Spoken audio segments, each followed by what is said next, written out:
In some corners. Good afternoon, everyone. We just heard the reports from We're not live yet? Here we are. Okay. We are live. I gotta turn them on now. And now they're on the screen. Go ahead. Okay. Yep. Are they with us?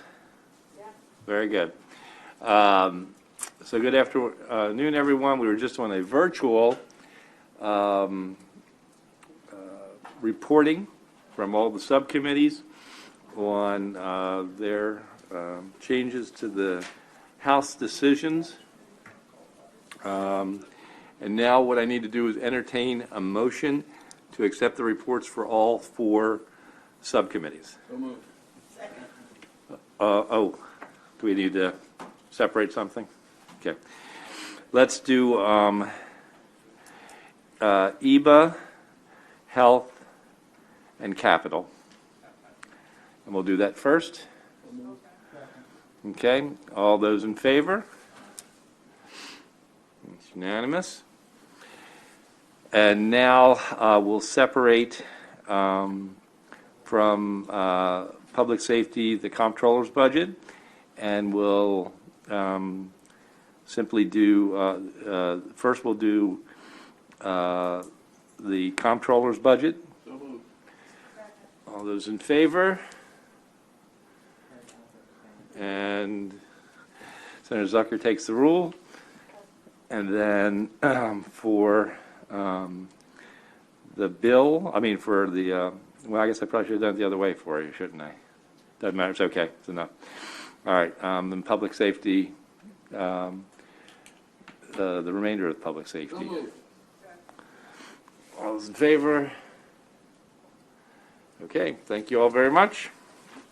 Now we're going to turn to our analysts who will run through the document that's on your desk with the full committee decisions. We're going to be taking motions as we go along the way. And I think if they're just a concur, I'm just going to jump in and say that. Otherwise, I'll be looking for a motion from elsewhere. Okay? All right. Rebecca, are you running the show? Yes, I am ready and I'm here. Good afternoon. We have, hopefully you should all have a full committee decision document at your desks with all of the actions that have been proposed to the full committee in your hearings throughout the session. Just like your experience with the subcommittees, we have prepared a document for you that should reflect all of the DLS recommendations as well as the BRFA provisions and any additional actions that have been brought to our attention for you to consider today. So our plan is just to move through the document in page-by-page order, which also is the same as the budget code order. And with that, we'll start on page 1. Thanks, Rebecca. We'll start with payments to civil divisions of the state. DLS recommended concurring with the allowance. The agency concurred and the first house adopted. Okay, so this is the example. I'm just gonna say concur. We're not gonna vote or anything. We're just gonna keep rolling through until we get to something that there might be a modification on. Okay? If anybody has an objection along the way, let me know. Okay? Next. Okay, next is page 2. That is the General Assembly budget. Recommendation for DLS is to concur, agency concurred, and first house adopted. Okay, concur.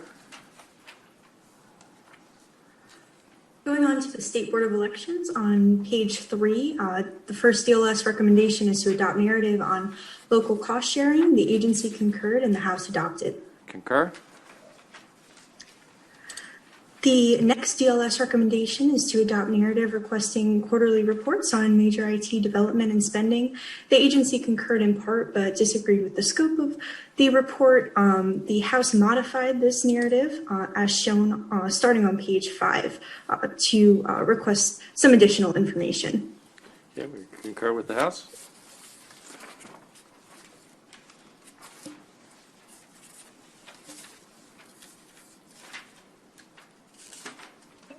So then if we're, if you're all ready to move on to DVM Secretary on page 7.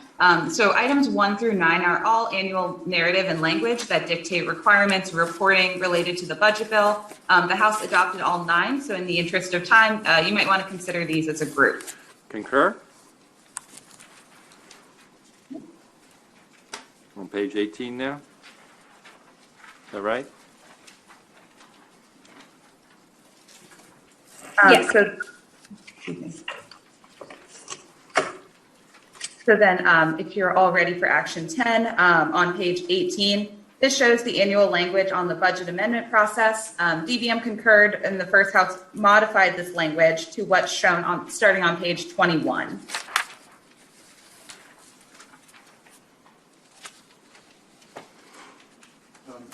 Modify House and strike item 10 on page 24. Okay, all those in favor? Okay.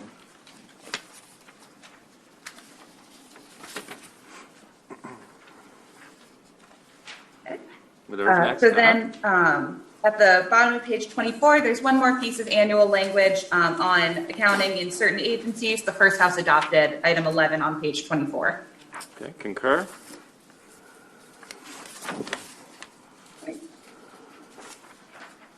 So then on page 27, the House added a new section restricting funding for state fleet vehicle purchases to be used on zero emission vehicles. It does allow for DVM to grant exceptions and create criteria for granting exceptions. There's also a report requirement in this language.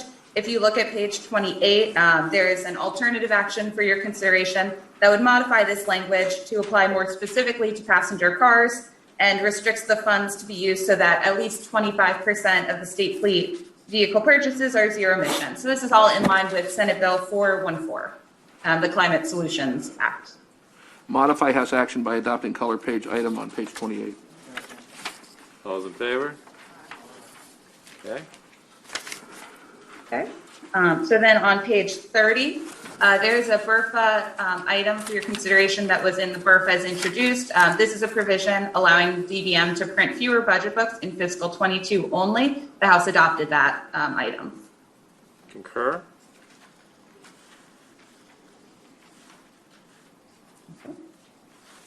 And then the last item for DVM Secretary on page 30, this is a new piece of narrative requesting a report on actions to restore state funding for public higher ed institutions that were reduced by BPW in July of 2020. And it's also a report on federal funds the schools will receive from the recent federal stimulus packages.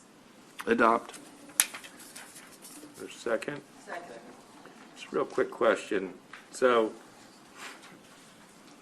did this, did the supplemental handle most or all of this?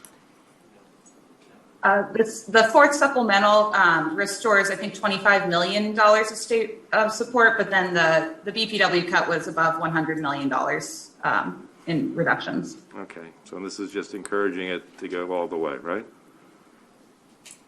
Yes? Yeah. Okay. So it's moved second. All those in favor? Aye. Okay. All right. Okay, that brings us to DVM personnel on page 31. Items 1 through 3 are annual committee narrative regarding various health insurance, state employee health plan accounts, reports. Agency concurred, and the first house adopted all 3. Okay, concur. Item number 4 on page 33, DLS recommended a report on the implementation of the reverse auction for the pharmacy benefits manager. The agency concurred and the first house adopted. Concur. Item number 5 on the same page, DLS recommended committee narrative requesting quarterly disaster relief fund reporting. The agency concurred and the first house adopted. Concur. On page 34, item number 6, DLS recommended deleting some double budgeted funds for St. Mary's College salary actions. The agency concurred and the first house rejected this. Concur. Item number 7 at the bottom of page 34, DLS recommended deleting $2 million in funding for the Smart Work program. The agency concurred. The first house instead rejected this recommendation and adopted 2 pieces of language that you can find on page 35. The first would restrict $1.5 million of this funding for a grant to the Baltimore Symphony Orchestra, and the second piece would restrict the remaining $500,000 for grants to small businesses affected by Purple Line construction in Prince George's and Montgomery County. Okay, we'll concur with the action and the 2 pieces 1 and 2.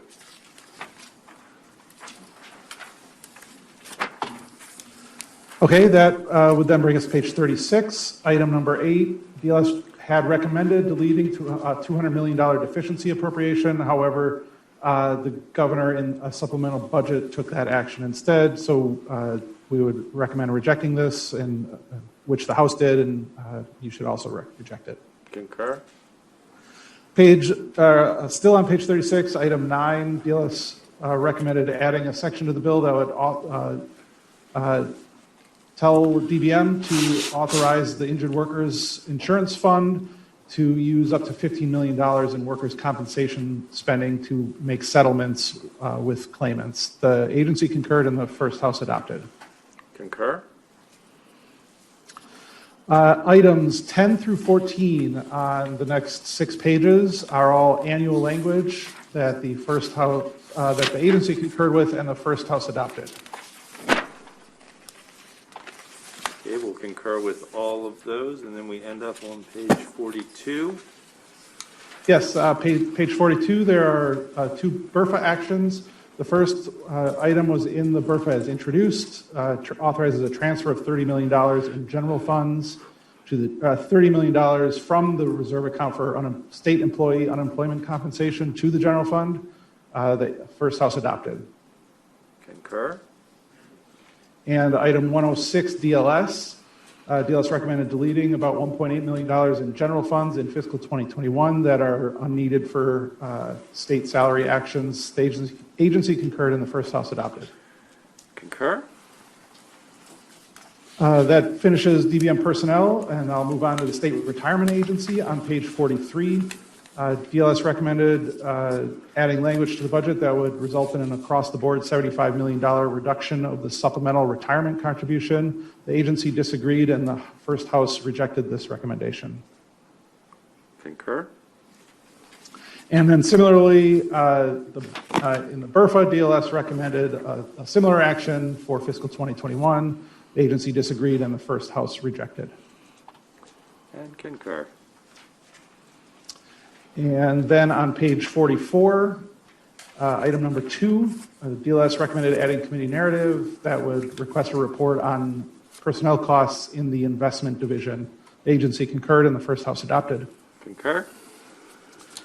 At the bottom of page 44, item 33, in the BRFA as introduced, it included a provision that would allow retirees to return to work at the Department of Health and the Department of Labor without negatively impacting their retirement benefits.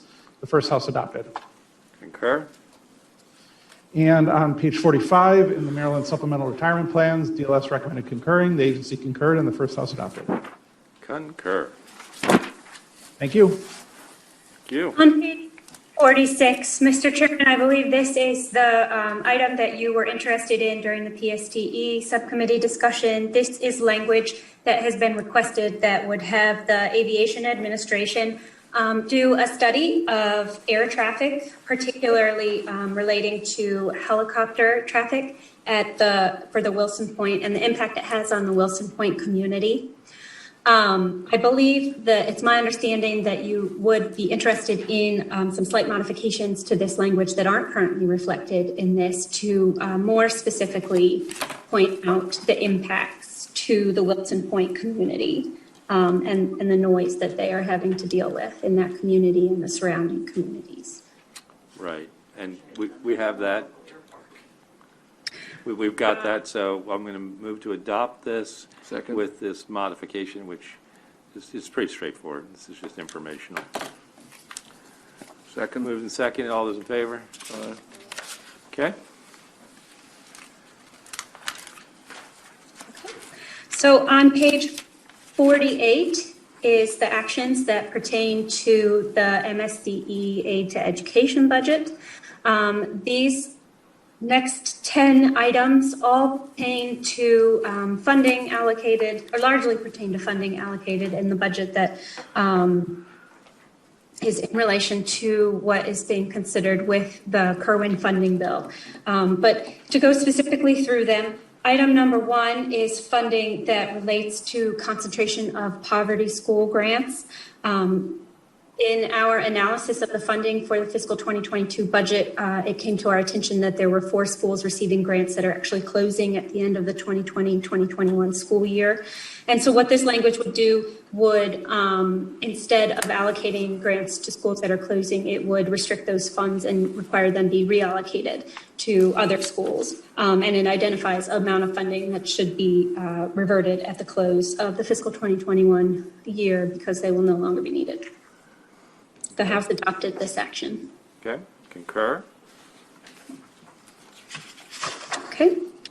Item number 2 at the top of page 49 is language that was added by the House to identify or to authorize the governor to bring in a budget amendment for a variety of programs that aren't currently funded but are part of Chapter 36 of 2021. Strike funding from MSD financial system. I got the right place? Okay. So we've got a motion to strike that portion. So if you look in there, it's that 2.5 million. Yes. All those in favor? Aye. Opposed? Okay.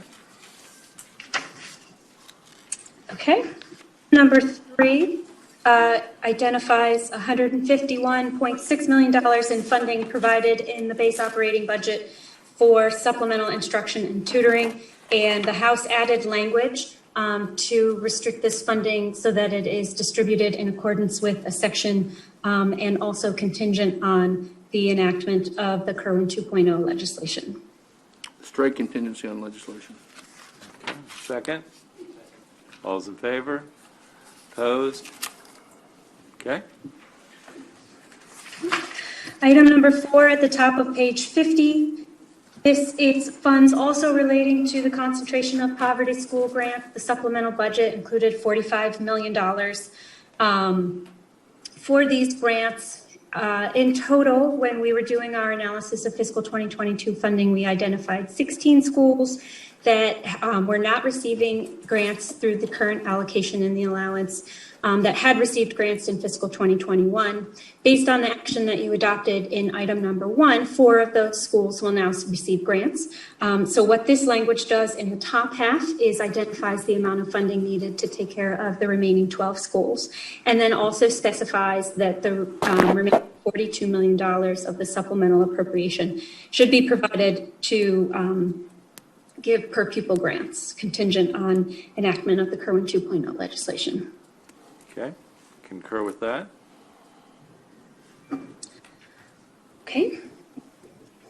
Items 5 through 9 all identify funding in the supplemental budget for a variety of reasons: summer school programs, trauma and behavioral health support, and funding for reopening of schools. And the House added language to, again, specify that the distribution of these funds be in accordance with the section outlined in the Kerwin 2.0 bill, and also made it contingent on that language. Strike contingency on the legislation. So this is moving all items 5 through 10 by striking the contingency on the legislation. Or second? Yep. Second. All those in favor? Okay. Opposed? All right. So now we're on 54, right? Correct. Yes, this is number 1 at the top of page 54. This is MSD funding for educational organizations. The first item is reducing cigarette restitution funding for the Broadening Options and Opportunities for Students Today program, or BOOST. The DLS recommendation is to level fund. The agency disagreed. And then the House modified. And if you look on page 55, this is the color page modification, which the House adopted. And then the modification under the on page 54 reflects the cut to the program with the House modification, and the House adopted. Peters?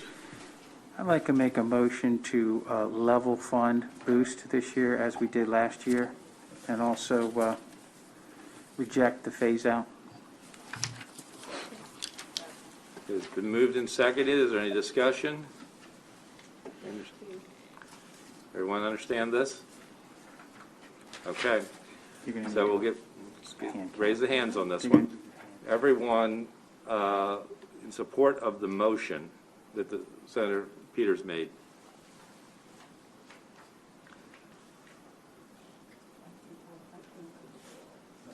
We'll read them all. Stallings, Eckert, Peters, Rosapap, Edwards, Griffith, Quarterman. Oh, did you want to be on that, Senator Young? You did? So I have Edward, Solomon, Eckert, Peters, Roosevelt. This was to the Peters amendment. It's gonna, you want to take a moment on this one to go through it a little bit? Is it?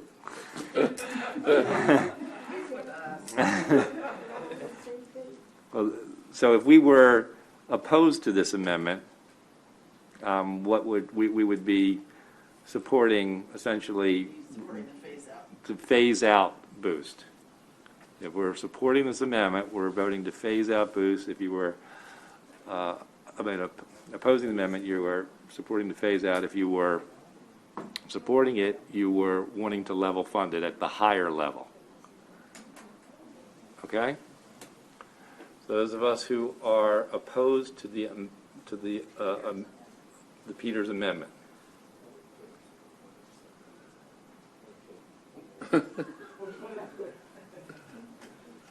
Okay?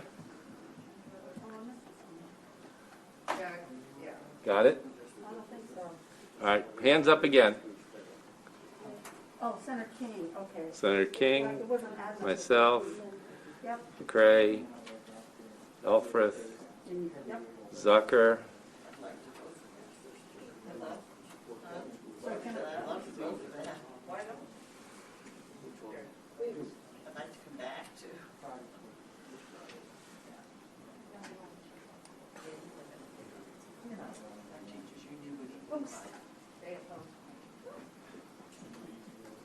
Senator Young, so you're going to be registered as opposed to the Peters amendment? Or support? This amendment is to hold it level at what level?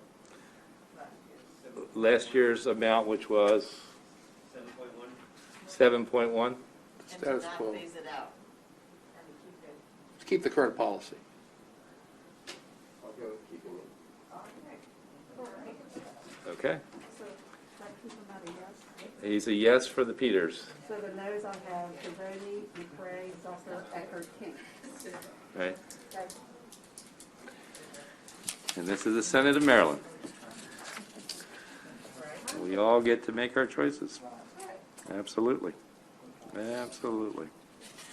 All right, so we can then move on to page 56, yes? Yes? Page 56. Or have we already gone through this? Sorry. Just to make sure I'm hearing you correctly, Yes. the result was to level fund boost, so to reject the House actions and adopt DLS. Is that correct? Right. Reject all of their Okay. actions. Yeah, including the Right, and phase so- out. Yeah. Yes, and so page 56, just to explain it, is the technical items that relate to boost, but the funding itself is actually, the cut needs to be taken in the Medicaid budget. So we included it here so that you could see the additional actions, but we will make sure that these conform with your decision on the boost program. Okay. Very good. Thank you. On page 57 is the public debt. The first action is a recommendation to reduce the debt service by $2 million. The House rejected. Concur? Okay. Yeah, the second item is a BRFA action, number 17. There's already Senate Bill 60 that you have enacted, or should be passed out of the Senate, which takes care of authorizing the bond sale premiums that you need to do, and that's part of your plan. And the first House rejected it. You can reject it, so you concur with the House since you have your own bill. Concur? Okay, on page 58 begins the actions for the State Reserve Fund. Item number 1, DLS recommended annual narrative that requires a report on repayments to the catastrophic event account and the small mobile account. The agency concurred and the House adopted. Okay, concur. On page 59, item number 1, the House added language in the capital budget subcommittee for both the House and now in the Senate subcommittee's actions. You agreed to not reduce the funding for the program open space repayment that's budgeted in the dedicated purpose account. This funding totals just under $44 million. So when the House restored that funding or left that funding in the account, they also included the language at the top of the page, which identified half of the repayment to be used specifically for the purpose of parks maintenance. If you look at the bottom of the page, I believe there is interest in the alternate proposal, which would leave the House's intent to fund park maintenance with half of the repayment, but also identify $3 million for the purpose of restoring, protecting, and maintaining state-owned lakes as well. Modify House action by adopting color page item. Okay, everybody understand this? Okay, all those in favor? Aye. Opposed? Okay, very good. Okay. There are a handful of BRFA actions for you to consider on page 60 that pertain to the reserve fund. Item number 13, the governor included this provision in his BRFA as introduced, which would take the $80 million in set aside associated with the revenue volatility provision and instead send those funds to the general fund.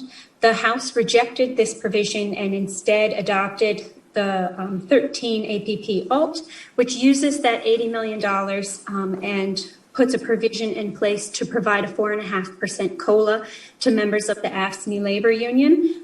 Those revenues materialize in fiscal 2023.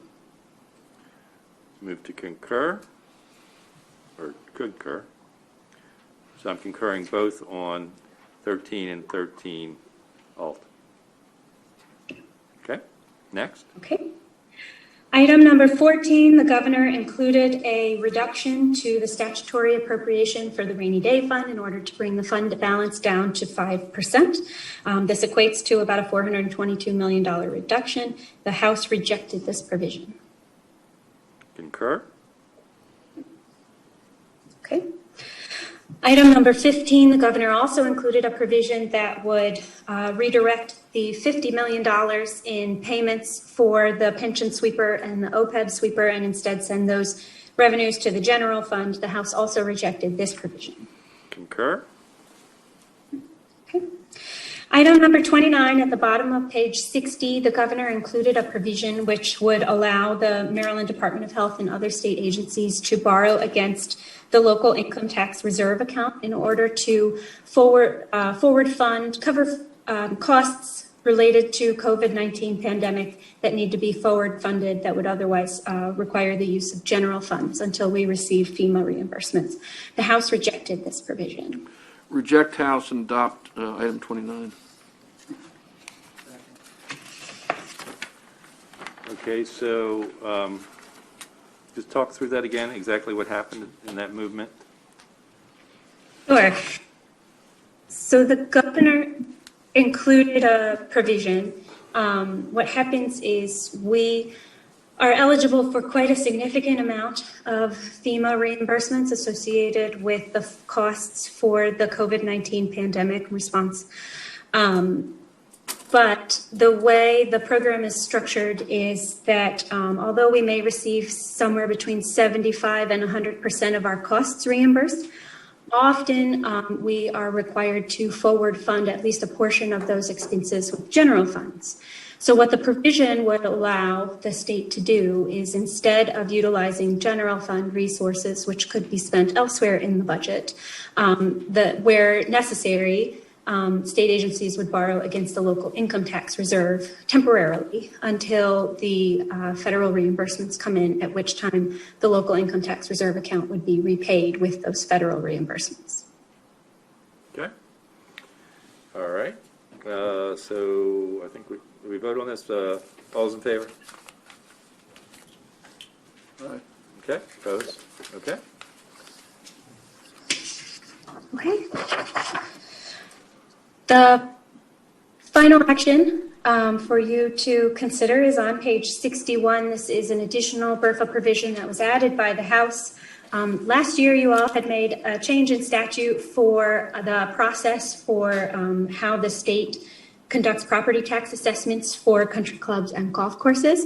And in doing so, subsequent to those statutory changes, it's come to the attention that the Department of Assessments and Taxation has requested some clarifications in the statute to make that process a little bit more easier and expedient. Okay, so we're going to concur with that. What does that mean? What? What does what mean? Well, I know that there have been some bills over in the House Sure. trying to get the golf courses to pay more taxes and that kind of stuff. Is this part of that? Senator Zucker, do you have an answer on this? Yeah, we had an agreement bill last year that passed. This is just cleanup. The issue's already been resolved. Okay. Passed unanimously out of both chambers. This is just clarifying based on SSTAT's request. Okay, thank you. Okay. All right, with that, I want to thank all of our DLS folks and analysts. Thank you, Rebecca, and everybody over there, the whole team. And thanks to our analysts here, everybody. I don't see everybody, but Erica and Kim and everybody up front who's been helping us get through all of this. It's been that kind of year, huh? That kind of year that we'll always remember. But I think we all were nimble, and we got through it. And with that, let me ask for a motion for the passage of the 22 budget. So moved. All those in favor?